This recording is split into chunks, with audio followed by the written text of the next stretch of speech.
ये डॉक्टर रहमान है, कार्डियक के हैं। तो ये एक बेसिक नॉलेज है, ये हर किसी मतलब नॉर्मल बंदे को भी चीज़ें आनी चाहिए। और ये ब्लॉग बहुत इंटरेस्टिंग है, हर कोई और अच्छा है, और काफ़ी चीज़ें लास्ट तक इसको देखना।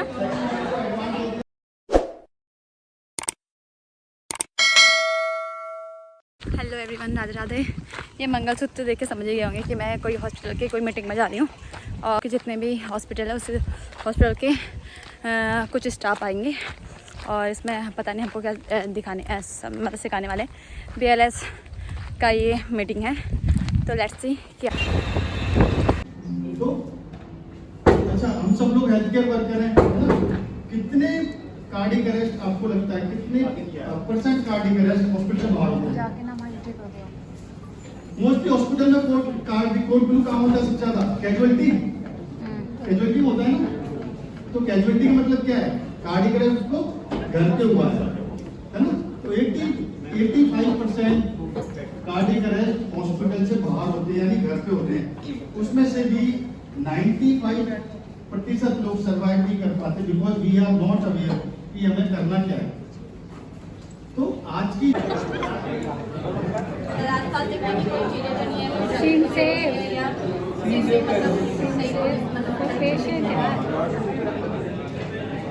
बोलोगे भी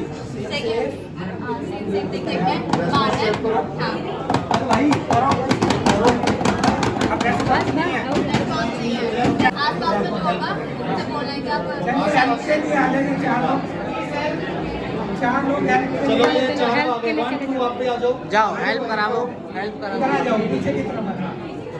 और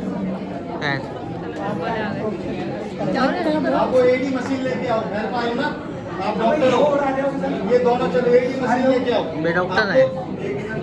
कर दिया, नेक्स्ट करो, अभी इतनी जल्दी नहीं आना। अरे यार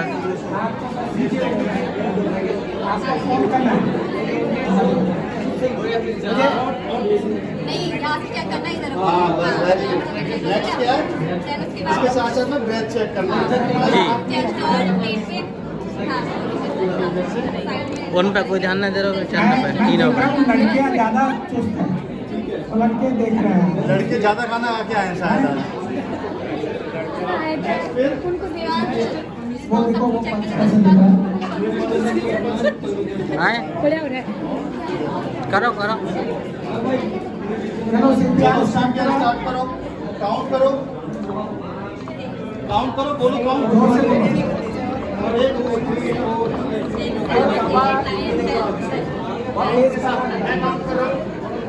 जितना पंच करना उतना आना भी तो चाहिए। 1 2 3 4 5 6 7 8 9 10 11 12 13 14 15 16 17 18 19 20 21 22 23 24 25 26 27 28 29 30। चलो सांस लो, दो सांस। नोज पिंच, नाक को, अरे घबराना नहीं है भाई, आराम से, पैनिक नहीं होना है ना। गाड़ी के लिए उसको हुआ सांस ना पहुंच रही पूरी। चलो ठीक है। किसके है? CPR। इसका ध्यान रखना है। CPR करना किसमें है? किस कार्डियक अरेस्ट सिचुएशन में, है ना? कार्डियक अरेस्ट सिचुएशन में हमें CPR करना है। कार्डियक अरेस्ट होता क्या है? No response, no breath. अब चेक कैसे करना है ये सारी चीजें? तो रेस्पॉन्स के लिए आपको शोल्डर पर टैप करना है, जोर जोर से हेलो सर, हेलो मिस्टर, नाम पता तो नाम से बोल सकते हैं। पल्स के लिए आपको कैरोटिड पल्स चेक करना है ना? कैरोटिड पल्स कैसे चेक करते हैं? 2 और 3 फिंगर से, है ना? वोकल कोड जो होता है ट्रेकिया, इसे स्लाइडली आप इधर करोगे, मूव करोगे तो ब्रूम एरिया है, गड्ढे वाला एरिया है, जहाँ पे प्रेस करोगे तो आपको कैरोटिड पल्स फील हो जाएगी, है ना? तो आपको कैरोटिड पल्स चेक करना है। इसके साथ साथ में आपको क्या करना है? ब्रेथ। कानों से नहीं सुनना है, ब्रेथ चेक करने के लिए आपको छाती और पेट का फुलाव देखना है, है ना? है ना? तो जब आप कैरोटिड पल्स चेक कर रहे हो तो आपका ध्यान, आपकी आंखें छाती और पेट पे होनी चाहिए कि उसका फुलाव है। अगर नहीं है तो मतलब विक्टिम सांस नहीं ले रहा है। तो अगर तीनों चीज है तो मतलब ये डिफाइन हो गया कि कार्डियक अरेस्ट। अब हमें क्या करना है? CPR करना है ना? क्या करना है? CPR करना है। तो आज वो ट्रेनिंग हम लोग सीखेंगे कि CPR कैसे करना है और हाई क्वालिटी CPR क्या होता है ना? हाई क्वालिटी CPR के कंपोनेंट्स हैं कि एक तो जैसे सर ने बताया रेशो है ना, चेस्ट कंप्रेशन और ब्रेथ का 30 का रेशो होना चाहिए। 30 बार आपको छाती को दबाना और 2 बार ब्रेथ देना है ना। तो इसका तरीका होता है कितना डेप्थ, यानी हमें कितना छाती को दबाना है। तो सिंपल सा ये है कि एंटीरियर पोस्टीरियर जो भी डायमीटर है हमारा उसका 1/3 भाग 1/3 आपको दबाना है ना। टेक्निकली अगर बात करें तो अडल्ट में 5 to 6 centimetre, not beyond 6 centimetre. Child में बात करते हैं 5 सेंटीमीटर, इन्फेंट में बात करते हैं 4 सेंटीमीटर। इतना याद रखो कि 1/3 भाग दबाना है बस आपको बेसिकली। तो push hard push fast, first component जो हाई क्वालिटी सीपीआर का है कि पुश हार्ड यानी कितना डेप्थ में रखना है, तो कितना रखना है 1/3 है ना। और पुश फास्ट का मीनिंग क्या है, रेट यानी चेस्ट कंप्रेशन का रेट कितना है ना। रेट है उसका 100 to 120 चेस्ट कंप्रेशन पर मिनट। कितना है 100 to 120 चेस्ट कंप्रेशन पर मिनट। ये फर्स्ट कंपोनेंट है push hard push fast. Second component है कंप्लीट चेस्ट रिकॉइल, यानी जितना मैं दबा रहा हूँ है ना उतना रिकॉइल भी होने देना है। अभी सिखाएंगे आपको प्रैक्टिकल भी। तो सेकंड कंपोनेंट ये है कि जितना चेस्ट कंप्रेशन में दे रहा हूँ उतना रिकॉइल भी होने देना है। Next one is minimize time interruption, यानी जब चेस्ट कंप्रेशन और मैं ब्रेथ दे रहा हूँ तो ऑब्वियसली कुछ टाइम बाद मैं थक जाऊंगा, तो किसी और को बुलाऊंगा या बीच में कुछ और काम कर रहा हूँ, तो टाइम की बर्बादी नहीं करनी है। Not more than 10 second. 10 second के अंदर हमें असेसमेंट वाला पार्ट भी करना है। अगर मैं इंटरचेंज कर रहा हूँ, जो सीपीआर दे रहा दूसरे को बोल रहा है आप आके दो मैं थक गया हूँ, तो उसमें भी 10 सेकंड से ज़्यादा नहीं लेने। क्यों नहीं लेने, क्योंकि सर्कुलेशन रुक जाएगा है ना। और एवरी मिनट अगर 1 मिनट भी मैंने डिले कर दिया तो 17% ऑफ सर्वाइवल चांसेस कम हो जाएंगे है ना। तो इसलिए जल्दी से जल्दी हमें चेस्ट कंप्रेशन देना उसको। Next one is high quality CPR components में कि हमें हाइपर वेंटिलेट नहीं करना, मतलब सांस पे ध्यान नहीं देना है। जैसे घरों में अक्सर हमने देखा है हम लोग सांस पे ध्यान देते हैं या मसाज करने लगेंगे। जो रेशो गाइडलाइन है 30:2, 30 बार चेस्ट कंप्रेशन, 2 बार ब्रेथ। तो आपने फर्स्ट स्टेप देखा सीन है, सेफ है तो सेफ भी है, पार्क में और लोग भी है। दूसरा आपने क्या किया, रेस्पॉन्स चेक किया है ना। रेस्पॉन्स यदि चेक किया आपने, रेस्पॉन्स नहीं करा तो आसपास भी देख लिया कि कोई एविडेंस नहीं है, ड्रग नहीं है ना। काफी लोग ले लेते ना ड्रग, दारू की बोतल मिल गई, अल्कोहल ज्यादा ले लिया या कोई इंजेक्शन की सिरिंज मिल गई आपको, तो वो आपको संभाल के रखना है जब तक आपको मेडिकल टीम ना आ जाए। उसके इमीडिएट बाद आपको तुरंत कॉल फॉर हेल्प करना है। ध्यान रखना, रेस्पॉन्स नहीं है देन हमारा नेक्स्ट स्टेप क्या होता है, call for help.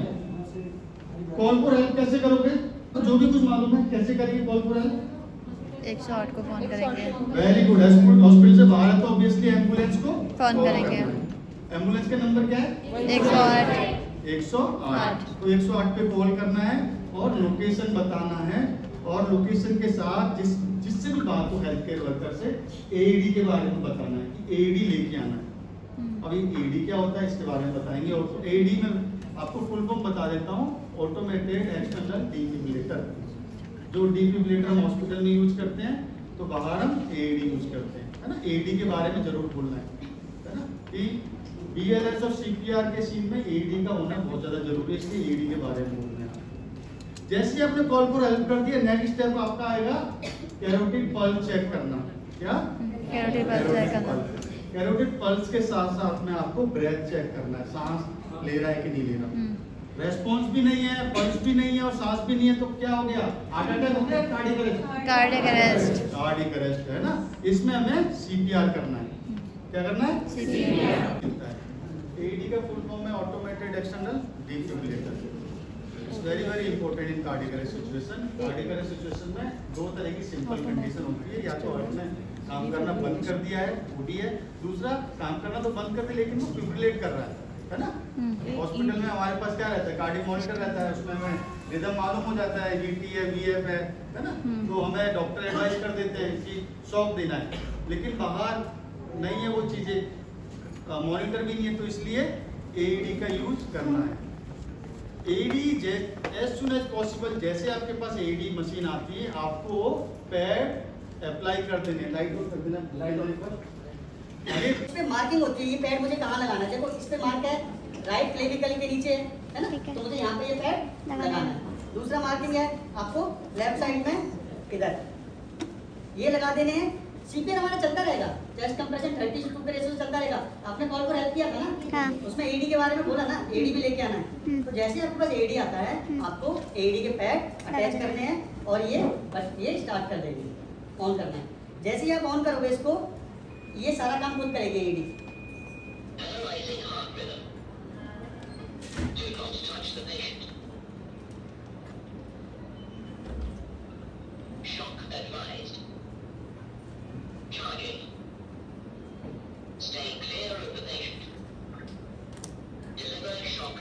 Deliver shock now. Now you have to press the orange button. Okay. Shock देने के लिए. Shock. Start CPR. यानी कि मशीन आपको सारे इंस्ट्रक्शन दे रही है, Okay. है ना? हाँ. शॉकेबल रिदम है, मेरी मशीन चार्ज हो रही है, उसके बाद पेशेंट को टच नहीं करना है, Okay. है ना? उसके बाद शॉक दे दिया, फिर आपको बोला CPR की स्टार्ट कर दो. ओके? Yes sir. ये आपको किस किस कंडीशन में आपको अप्लाई नहीं करना है। काफ़ी लोगों का क्वेश्चन रहता है कि पेस मेकर लगा हुआ है, अप्लाई करना है कि नहीं करना है, क्योंकि बहुत जगह हम ट्रेनिंग कराते हैं। तो आपको अप्लाई करना है, लेकिन पेस मेकर के ऊपर नहीं करना, आपको नीचे करना है। उस मशीन के ऊपर नहीं लगाना, ठीक है है ना। अगर एयरी चेस्ट है, मान के चलो किसी के, तो क्या करना है, अगर गीला है पेशेंट तो ऑब्वियसली पहुंचना है, सुखाना है ना। अगर बाल है उसके तो क्या करना है, आप एडी मशीन कोई सी भी लोगे, उसमें 2 सेट ये आते हैं आपके, है ना, पैड। तो एक पैड लगा के वैक्स कर सकते हो, दूसरा पैड से आप यूज कर सकते हो, है ना। तीसरी कंडीशन ये रेजर भी आता है एडी, पूरे बॉक्स में आप हेयर रिमूव भी कर सकते हो। एडी का यूज करना बहुत ज़्यादा जरूरी है। जैसे कि हॉस्पिटल में डिफिब्रिलेटर, कार्डिक मॉनिटर, अगर कार्डिक मॉनिटर नहीं है हॉस्पिटल में, तो आपने देखा ना, जब तक कोड ब्लू हुआ, डॉक्टर की टीम आई और आपने कार्डिक मॉनिटर अटैच नहीं किया, तो डॉक्टर आउट करते हैं, हाँ। करते हैं ना। हाँ। अभी तक आपने मॉनिटर अटैच नहीं किया, मैं कैसे देखूंगा एकदम। तो वैसे ही एडी मशीन यूज करना है। एडी मशीन ही बताएगी कि पेशेंट का हार्ट फिब्रिलेट कर रहा है या नहीं कर रहा। फिब्रिलेट कर रहा है तो सारे इंस्ट्रक्शन आपको देगी, आपको जस्ट इसको फॉलो करना है। कोई डाउट अभी? No sir. इज देयर कोई क्वेश्चन? No sir. हॉस्पिटल में काम कोड ब्लू किस किसने अटेंड किया है? कोड ब्लू अब हमको मिलेगा सर्टिफिकेट, तो हमको ये मिला यहाँ से सर्टिफिकेट। पूरा हौज पौज हो गया है यहाँ पे।